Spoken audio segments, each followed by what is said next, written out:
I spoke at that building a couple weeks ago, Portuguese Hall in Mountain View. It's on Sterling Road. But the Conservative Forum of Silicon Valley, I've had some wonderful moments speaking to that audience in the past, and it's just a great group of people who are really concerned about the direction of this country, and they always have great speakers. I listen, I'm on the lower rung of the speakers they bring in. I mean, they bring some big national speakers, including Jesse Lee Peterson, and might I add, the Reverend Jesse Lee Peterson, who joins us right now on the hotline. Good morning, Jesse. Thanks for being with us out here on the left coast. How are you? All is well, Brian. Thanks for having me on. I appreciate it. Well, it's great to have you, and I don't know if you've spoken to the Conservative Forum in the past, but if you have, you know it's just one of the greatest, warmest audiences you'll ever face, and so if you haven't, you're in for a great time, sir. I'm looking forward to it. You know, I'm going to be dealing with stopping Obama's socialist change. And I have to tell you, Brian, the worst thing that can happen to us is for Barack Obama to be reelected come November.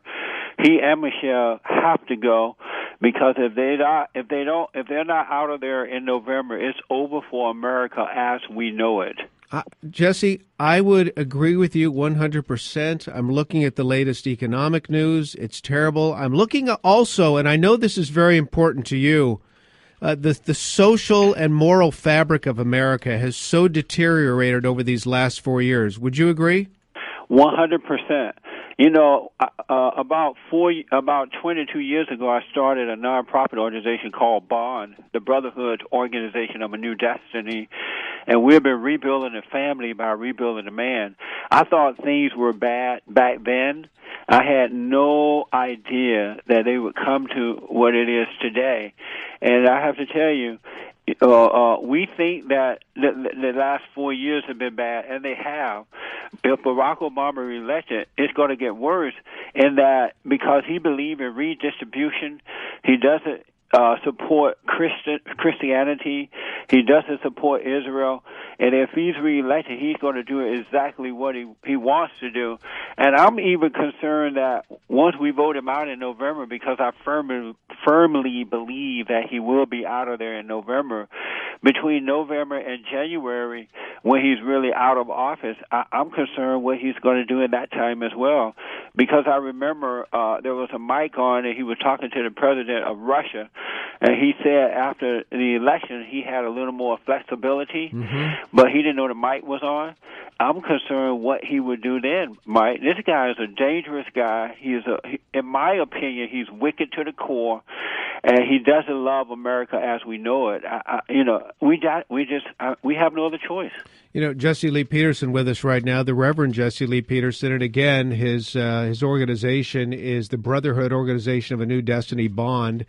He's been involved in so many great causes over the years, and you'll have an opportunity to hear him in Silicon Valley tomorrow at the Conservative Forum. We'll link it all up for you at ksfo.com. Reverend Peterson, just speaking on a spiritual note, I'm curious. This guy has continually always claimed that he's, quote-unquote, always been a Christian. And yet at the same time, I mean, come on, let's be realistic. I know this is politically incorrect, but I look at the quote-unquote Christian church he was a part of, and right away, you know, I have a lot of suspicions.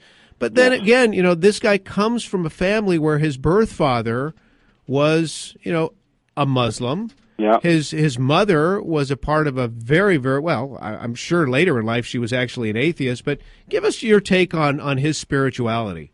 Well, first of all, Jeremiah Wright Jr., the guy that Obama sat under for 20 years, he said that Jeremiah Wright Jr. was like an uncle to him. He married, he and Michelle baptized their children, gave money to this guy.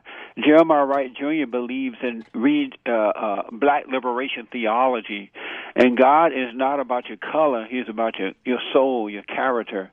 And for any preacher to say that they are of God, they are not, and they support something called black liberation theology. I mean, you know, that's a problem right there. Barack Obama, I'm not 100% sure yet that he's a Muslim, but I am 100% sure that he's not a Christian, because he grew up in Indonesia. And when we look back over the last 4 years, I can't name one time when Barack Obama supported Christianity. But I can tell you 100 times where he supported Islam. He never spoke out against that religion. No, it doesn't matter what they have done to us, what they have said about us as a nation. He never speaks out against them. He went around the world when we were first elected, denouncing America, saying, making us vulnerable to our enemies. He even said that we are not a Judeo-Christian nation, but a nation of religion, of people, and ideas. And that's not who we are. We are a Judeo-Christian nation.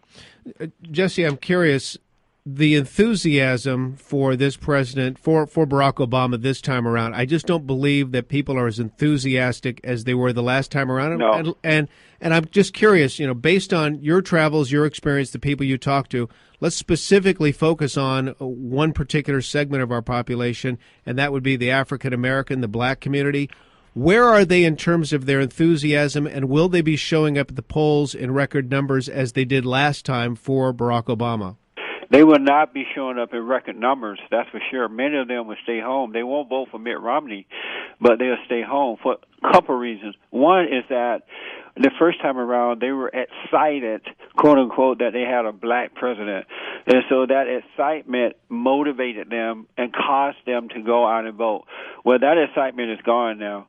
And then secondly, Barack Obama has revealed himself in ways that a lot of them are surprised about. One is that he evolved, quote unquote, to support same-sex marriage. And a lot of black people are surprised about that because, and I'm not talking about the so-called black leadership, I'm talking about the regular folks. They do not support same-sex marriage at this point. And so the Democratic Party, the black leadership, they are very, very worried and concerned that a lot of the black Americans will just stay home. And they will. Also, unemployment is like 14 to 16% in the black community. So job situations haven't gotten better within the black community. So I don't see them showing up. 96% of them voted for him the first time around, which was a shame. That included the black preachers, and they knew that he supported abortion if they didn't know anything else about him. And they also knew that he believed in black liberation theology and redistribution of wealth, but they voted for him anyway because he was black. That will not happen this time around. Reverend Jesse Lee Peterson, you're going to be able to hear him tomorrow. This will be at 7 o'clock. Doors open at 6:15. This will be at the Portuguese Hall in Mountain View at the Conservative Forum of Silicon Valley. His address will be entitled Stop Obama's Socialist Change. Mr. Peterson, I'm guessing you're going to probably have some of your books for sale, and you'll be able to sign those as well, right? That's right. I'll do a book signing, and I want everybody and their mama to come out. and you know what? The place is going to be packed. Brother, I appreciate you being with us out here on the left coast, as always. Jesse Peterson, thank you, sir. Thank you, my friend. Right on, 27 minutes past 5.